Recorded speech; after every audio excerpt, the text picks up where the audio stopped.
Hello friends, मोनोट्रोल academy में आपका स्वागत है। आज की इस वीडियो में हम पढ़ने वाले हैं technique of attaching sections microscopic slide. So basically जो टेक्निक्स होते हैं, जब आप कोई सेक्शन कट करते हैं, ठीक है, तो उसको किस तरीके से माइक्रोस्कोपिक स्लाइड में आप उसको अटैच करेंगे, ठीक है, उसका प्रोसेस क्या है, उसका प्रोसीजर क्या है और उसके प्रिकॉशंस क्या हैं। तो आज की इस वीडियो में हम फ्रेंड्स हिस्टोपैथोलॉजी का ये टॉपिक डिस्कस करने वाले हैं। सो स्टार्ट करते हैं। सो फर्स्ट हम स्लाइड प्रिपेयर करेंगे। हमारा जो अटैचिंग सेक्शन है टू माइक्रोस्कोपिक स्लाइड में, ठीक है, जो टेक्निक है उसके अंदर हम फर्स्ट डिस्कस करेंगे प्रिपरेशन ऑफ स्लाइड। हम स्लाइड को किस तरीके से प्रिपेयर करते हैं। The microscopic slide are firstly prepare before attaching the section on it. तो जैसा कि मैंने आपको बताया कि सबसे पहले क्या करेंगे, हम माइक्रोस्कोपिक स्लाइड बनाएंगे, ठीक है, उस पर सेक्शन अटैच करने से पहले हम प्रिपेयर करेंगे microscopic slide. A glass slide on which tissue section are to be placed mounted must be marked beforehand and with the identification case number। तो सबसे पहले हम क्या करते हैं फ्रेंड, जो ग्लास स्लाइड लेते हैं, सपोज कीजिए आप लैब में हैं, हिस्टोपैथोलॉजी लैब में हैं, ठीक है, तो वहाँ पर आप स्लाइड्स लेते हैं। तो क्या होता है कि जो माउंटेड होता है, ठीक है, जो जैसे प्लेस्ड करते हैं या माउंटेड करते हैं, तो उन पे ना पहले मार्क करते हैं आप, ठीक है। मार्क करने का रीज़न ये होता है कि एक तो आप उसको आइडेंटिफाई कर सकते हैं कि किस पेशेंट का आप सेक्शन कट कर रहे हैं और उसकी स्लाइड बना रहे हैं, ठीक है। उसका एक आइडेंटिफिकेशन केस नंबर होता है, ठीक है। आइडेंटिफिकेशन केस नंबर हमें बताता है कि आप किस पेशेंट को आइडेंटिफाई कर रहे हो, यानी उसके किस पेशेंट को आप उसकी स्लाइड प्रिपेयर कर रहे हैं। तो वो आपको बहुत ईजिली तरीके से वो आपको नॉन हो जाता है। So a glass marking pencil, diamond pencil is use for in this purpose. तो आप जानते हैं कि आप हिस्टोपैथोलॉजी में जो पेंसिल यूज़ करते हैं वो डायमंड पेंसिल होता है, ठीक है। डायमंड पेंसिल को हम मार्किंग करने के लिए, ग्लास स्लाइड में मार्किंग करने के लिए यूज़ करते हैं। This slide is dipped in and out of various fluid and stains, so an adhesive must be used to keep the section firmly fixed to the slide, otherwise the section may wash। ठीक है। तो क्या होता है कि जब आप slide बनाते हैं तो उसको कई सारे स्टेन्स में, फ्लूइड्स में डिप करते हैं, ठीक है। हिस्टोपैथोलॉजी में आपने देखा होगा कई सारे स्टेन्स होती हैं, उनमें क्या होता है, बार बार स्लाइड को डिप करना होता है। कभी अल्कोहल में, कभी स्ट्रेन में, फिर अल्कोहल में, फिर स्ट्रेन में, फिर इथेनॉल में। तो ये जो डिपिंग का काम होता है ना फ्रेंड्स, इससे क्या होता है कि अगर आपने उसको फिक्स नहीं किया है, ठीक है, फर्मली फिक्स नहीं किया है, तो क्या होगा कि आपके सारे जो स्लाइड पे जो सेक्शंस हैं वो क्या होंगे, वॉश हो जाएंगे, ठीक है। अब वॉश हो जाएंगे तो अगर आप माइक्रोस्कोप में ऑब्जर्व करेंगे तो आपको कुछ दिखेगा नहीं। Adhesives are substances smeared on the slide prior to attach of sections so that the sections stick well to the slides। तो फ्रेंड्स, अडहेसिव वो होते हैं, वो सब्सटेंस होते हैं जो क्या है, स्मेयर प्रिपेयर करने से पहले उस पे लगाया जाता है, ठीक है। एडहेसिव क्या है, एडहेसिव पहले स्लाइड पे लगाया जाता है एंड देन सेक्शन को उस पे अटैच किया जाता है, ठीक है। तो सेक्शन क्या है, स्लाइड पर इजीली स्टिकी हो जाते हैं, ओके, जिसको हम एडहेसिव भी कहते हैं। तो adhesive help to prevent section being washed off during staining. तो आप जानते हैं कि एडहेसिव क्या वर्क करता है, ये प्रिवेंट करता है किसको, सेक्शन वॉशिंग ड्यूरिंग स्टेनिंग, ठीक है। So type of adhesive used are albumin solution, starch paste, gelatin etcetera. तो यहाँ पर कई सारे एडहेसिव यूज़ किए जाते हैं। एल्ब्यूमिन सॉल्यूशन यूज़ किया जाता है, स्टार्च पेस्ट यूज़ किया जाता है, जेलेटिन यूज़ किया जाता है। तो ये सारे हमारे टाइप्स ऑफ एडहेसिव हैं, ठीक है। The most commonly use as, तो बहुत ही जो कॉमन यूज्ड है एडहेसिव, उनके नाम है मेयर्स एग एल्ब्यूमिन और मेयर्स ग्लिसरॉल एल्ब्यूमिन मिक्सचर। तो ये हमारे बहुत ही कॉमनली यूज होते हैं हमारे हिस्टोपैथोलॉजी लैब में। Preparation Mayer's glycerol albumin mixture. तो हम प्रिपेयर करेंगे, इसमें रिक्वायरमेंट होती है एग वाइट की 50 ml, ग्लिसरीन की 50 ml, थार्मल क्रिस्टल की 1 और 2, ठीक है। थार्मल क्रिस्टल हम लेंगे 1 और 2। ये जो प्रिपेयर करेंगे इसकी प्रिपरेशन भी है, इसका प्रोसीजर भी है, ठीक है। तो आपको पूरी डिटेल दी जाएगी इसमें, किस तरीके से आप जो है मेयर्स ग्लिसरॉल एल्ब्यूमिन मिक्सचर को आप प्रिपेयर कर सकते हो अपनी लैब के अंदर। प्रिपरेशन है, this is a prepare by mixing 1 volume of egg white and equal volume of glycerol. तो हमने एग वाइट लिया था 50 ml और ग्लिसरीन लिया था 50 ml, दोनों को वॉल्यूम एक ही वॉल्यूम में मिक्स करेंगे, ठीक है। So mix well and filter through coarsive filter paper. तो कोआर्सिव फिल्टर पेपर होता है, उसके थ्रू हम उसको फिल्टर करेंगे। आपने एग वाइट और ग्लिसरीन को मिक्स कर दिया, ठीक है, इक्वल अमाउंट में, और आप क्या करेंगे, फ़िल्टर पेपर लेंगे और उससे फ़िल्टर करेंगे। Add 1 crystal of thymol as a preservative to prevent the growth of bacteria and fungus. तो जब आप एग वाइट लेंगे, ग्लिसरीन लेंगे, उसको क्या करेंगे, फ़िल्टर करेंगे, तो उस पे कोई बैक्टीरिया या फंगस ग्रो ना हो, इसके लिए हम थामल या क्रिस्टल लेते हैं, क्रिस्टल ऑफ थामल 1 या 2, कितना भी ले, 1 एंड 2 आप ले सकते हैं, ठीक है। ये प्रिजर्वेटिव की तरह वर्क करता है। इसका प्रोसीजर है, a small drop of above mixture, egg white plus glycerol is placed on a clean slide and smeared over the surface with the finger। ठीक है, तो आप क्या करेंगे कि एक स्लाइड पर जो ये मिक्सचर आपने बनाया है, उस पे मिक्सचर में से क्या करेंगे, एक ड्रॉप लेंगे क्लीन स्लाइड पे और उसको फिंगर से स्मीयर बनाएंगे, ठीक है, उसकी सरफेस पे स्मीयर बनाएंगे। So the excess mixture is rubbed off with the hand और it can be applied with a clean foam rubber sponge. तो अगर एक्सेसिव मिक्सचर उसमें क्या है कि स्लाइड पर आ गया है, तो आप उसको रबर स्पॉन्ज के थ्रू या अपने हाथों से भी उसको हटा सकते हैं। So a sponge is usually preferred so that the epithelial cell from the finger will not adhere to the slide and produce artifact when stained। तो क्या होगा फ्रेंड्स कि जो स्पॉन्ज यूज़ करेंगे, स्पॉन्ज को ज़्यादा प्रेफर किया जाता है, बिकॉज जो एपिथेलियल सेल्स होती हैं, वो जो फिंगर होती है वो क्या होंगी, स्लाइड से अडहेयर हो जाएंगी, और ये क्या है कि ये आर्टिफैक्ट करेगा जब आप उसको स्ट्रेन करेंगे। ओके, तो हम जो स्पॉन्ज है उसको ज़्यादा प्रेफर देते हैं, ठीक है, प्रायोरिटी देते हैं। Prepare as many slides as the number of tissue sections to be mounted in 1 day. तो आप एक दिन में उतने ही स्लाइड प्रिपेयर करें जितने टिश्यू सेक्शंस करते हैं और उनकी स्लाइड्स बनाते हैं, ठीक है। इसके प्रिकॉशंस क्या होंगे, don't prepare albuminise slide for more than a day supply, so as they are likely to allow growth to bacteria and fungus. तो क्या है फ्रेंड्स कि जो एल्बुमिनाइज स्लाइड्स होती हैं, ठीक है, जब आप जितना भी प्रिपेयर कर रहे हैं स्लाइड, उसके अकॉर्डिंग कीजिए जितना आपका सेक्शन टिश्यू सेक्शंस है, ठीक है। अदरवाइज क्या होगा कि इस पे बैक्टीरिया ग्रोथ या फंगस ग्रोथ हो सकता है। तो एक प्रिकॉशंस है, ठीक है, हमारा जो मेयर्स ग्लिसरॉल एल्ब्यूमिन मिक्सचर का एक प्रिकॉशन है। इसके यूजेस की बात करूं तो फर्स्ट यूज है इसका फ्लॉटिंग ऑफ सेक्शन। तो फ्रेंड्स अभी हमने जो बेसिकली हम वही पढ़ रहे हैं कि अब एक सेक्शन को किस तरीके से स्लाइड, माइक्रोस्कोपिक स्लाइड में देख सकते हैं, ठीक है। इसका यूज है फ्लोटिंग ऑफ सेक्शन। तो फ्लोटिंग ऑफ सेक्शन का जो प्रोसीजर है हमारा, the section tends to crease slightly on cutting, therefore they are first flattened before they are attaching to this slide।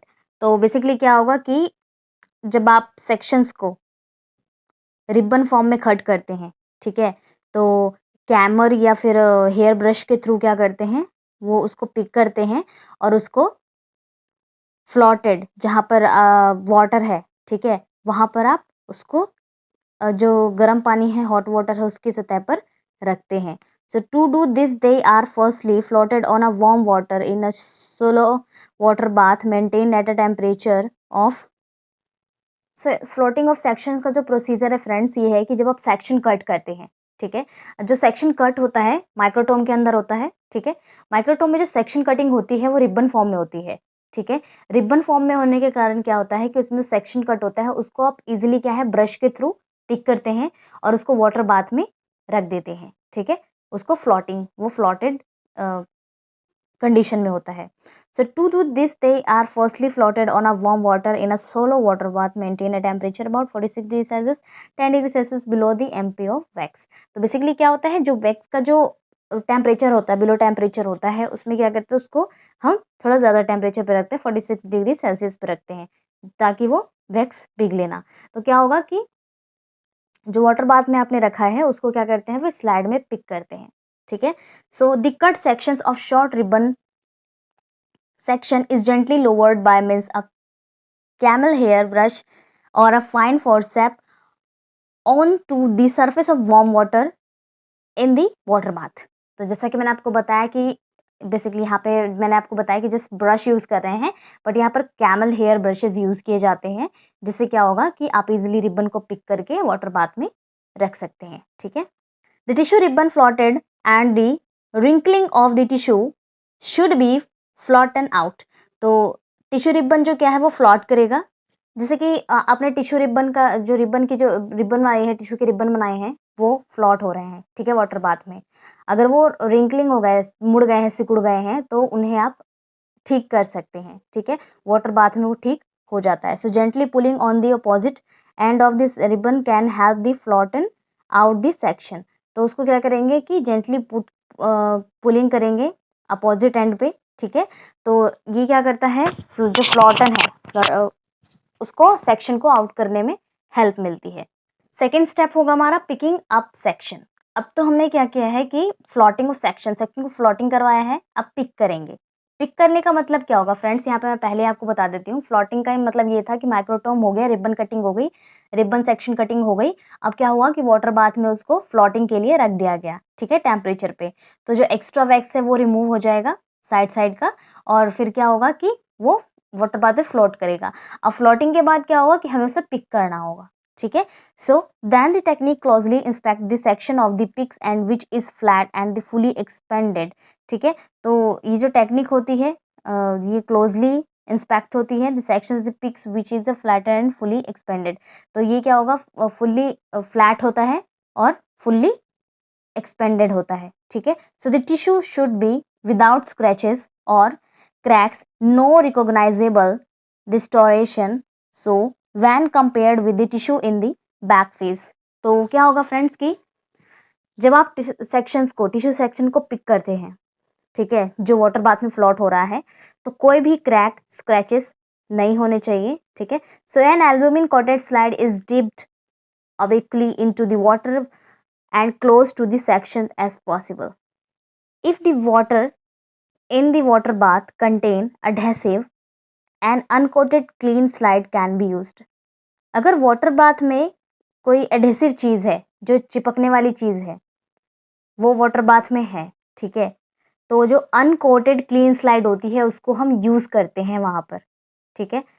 Slowly withdraw the slide allowing its surface to touch the edge of the section. तो क्या होगा कि हम slowly withdraw करेंगे और उसकी as को touch करेंगे, ठीक है, सेक्शन के, और उसको हम स्लाइड पे पिक करेंगे। So when this section is attach completely to the slide, remove slide from the water bath. अब आप क्या करेंगे, देखेंगे कि जो स्लाइड है उसके ऊपर सेक्शन ना बिल्कुल अच्छी तरीके से फिट हो गया है, तो आप उसको पिक कर लेंगे, ठीक है। Adjust the section two the suitable position on the slide with a mounted needle. तो माउंटेड नीडल आती है, उससे आप क्या करेंगे कि सेक्शन को है अच्छे से उसकी स्लाइड पे पोजीशन में उसको लेके आएंगे। तो फ्रेंड्स क्या होता है कि सपोज कीजिए वाटर बाथ है, ये आपका वाटर बाथ है फ्रेंड्स, यहाँ पर ना वाटर है, ठीक है। आपने क्या है, आपका टिश्यू ये रहा, ये आपका टिश्यू है। आप जो स्लाइड रखेंगे वो रखेंगे ऐसे, ठीक है। स्लाइड ऐसे नीचे से लेके जाएंगे और बाहर ऐसे निकालेंगे। तो उसका जो फर्स्ट जहाँ पे उसका किनारा जो होगा, ठीक है, वहाँ से आप स्लाइड के किनारे पे टच करेंगे। सपोज कीजिए स्लाइड है, यहाँ से टच करेंगे, तो ये जो सेक्शन है यहाँ से टच होती हुई आएगी, ठीक है, यहाँ से टच होती हुई आएगी और स्लाइड को आप वापस बाहर निकाल लेंगे। तो ये जो सेक्शन है ये एक तरीका होता है सेक्शन को पिक करने का, ठीक है, picking of section. So drain off the excess water and lay this slide flat on table. तो एक्सेस वाटर को आप ड्रेन कर देंगे और जो टेबल पे आप स्लाइड्स को रख लेंगे। So the inscribe the identification number of the tissue block and recorded in the laboratory register. तो आप क्या करेंगे, इसको लेबोरेटरी रजिस्टर में इसको नोट कर लें कि आइडेंटिफिकेशन नंबर आपको स्लाइड पे मिल जाएगी, ठीक है। The number must match with the original number given by the reception's desk and recorded in the log book for this specimen received। तो सबसे पहले आपको ध्यान रखना है कि आप जो केस नंबर लिख रहे हैं, पेशेंट का जो आइडेंटिफिकेशन नंबर लिख रहे हैं, वो ओरिजिनल, बिल्कुल ओरिजिनल नंबर मैच होना चाहिए रिसेप्शन के डेस्क पे, ठीक है, जो उनके पास रिकॉर्ड लॉग बुक रखी हुई है। सो हमारा technique of attaching section of microscopic slide के अंदर हमारा थर्ड क्या है, लास्ट है हमारा ड्राइंग ऑफ सेक्शन। ठीक है, अब हम सेक्शन को ड्राइंग करेंगे तो हमारी माइक्रोस्कोपिक स्लाइड बिल्कुल ही प्रिपेयर हो जाएगी। ठीक है, so the section are then kept in an incubator at hot plate with a temperature of 40 to 50 degrees Celsius and at least 1 hour to ensure that the section is truly dried। तो आपने section prepare कर लिया है, slide के ऊपर रख लिया है। ठीक है, पिक कर लिया आपने स्लाइड के ऊपर। अब स्लाइड को क्या है, इंक्यूबेट करेंगे हॉट प्लेट के ऊपर। टेम्परेचर होगा 40 टू 50 डिग्री सेल्सियस 1 घंटे के लिए। When all the sections are dried they are ready for straining. तो आप क्या करेंगे, अगर आपका स्लाइड ड्राई हो गया है तो आप उसको स्ट्रेन करेंगे। ठीक है, तो आपने जो है कुछ प्रिकॉशंस रखने हैं इसको स्ट्रेन करने से पहले। ठीक है, don't put the number on the slide at any other time. So यहाँ पर कहना चाहता है कि किसी अन्य समय पे आप स्लाइड के ऊपर नंबर ना डालें। ठीक है, जैसे कि आपने आइडेंटिफिकेशन नंबर कब डाला था, डायमंड मार्कर से, डायमंड पेंसिल से आपने स्टार्टिंग में डाला था। ठीक है, तो ये कहना चाहते हैं कि प्रिकॉशंस में है कि आप किसी भी समय उसको नहीं डाल सकते, उसका एक टाइम पीरियड होता है। So it should be inscribed immediately after attaching the section to the slide to avoid any mix up। तो जब आप सेक्शन को क्या करते हैं, अटैच करते हैं, तो वहाँ पर कोई भी मिक्सअप नहीं होना चाहिए। ठीक है, so while drawing the section it is a better to overheat than underheat. तो जब आप स्लाइड को ड्राई करते हैं, अभी जब आपने ड्राइंग ऑफ सेक्शन किया था, ठीक है, सेक्शन को अब जब ड्राई करते हैं तो आप कम हीट पे रख सकते हैं, बट हीट को बढ़ा नहीं सकते, उससे क्या होगा कि वो स्लाइड खराब हो सकती है। So if the section are not well dried they may come off during straining. तो अगर आपने सेक्शन को अच्छी तरीके से ड्राई नहीं किया है तो उसमें से स्ट्रेनिंग निकल सकती है, मतलब कि जब आप स्ट्रेन करेंगे उसको तो वो प्रॉपर तरीके से स्ट्रेन नहीं होगा। तो ये प्रिकॉशंस है आपके। सो फ्रेंड्स, हमारा जो technique of attaching section two microscope slide है ये हमारा यहीं पे फिनिश होता है। तो फ्रेंड्स, ये हमारा हिस्टोपैथोलॉजी का एक पार्ट है। ठीक है, एक टॉपिक है। तो अभी हम 2-3 टॉपिक और डिस्कस करेंगे हिस्टोपैथोलॉजी के अंदर। ठीक है, सो फ्रेंड्स, अगर आपको वीडियो अच्छी लगी हो तो लाइक कीजिएगा, फ्रेंड्स को शेयर करना मत भूलिएगा फ्रेंड्स। सो मिलते हैं नेक्स्ट हिस्टोपैथोलॉजी के ही हम डिस्कस करेंगे अभी 2-3 वीडियोस। ठीक है, सो इसके रिगार्डिंग कोई क्वेश्चन है तो कमेंट बॉक्स में पूछ सकते हो। सो मिलते हैं नेक्स्ट वीडियो में। Thank you so much.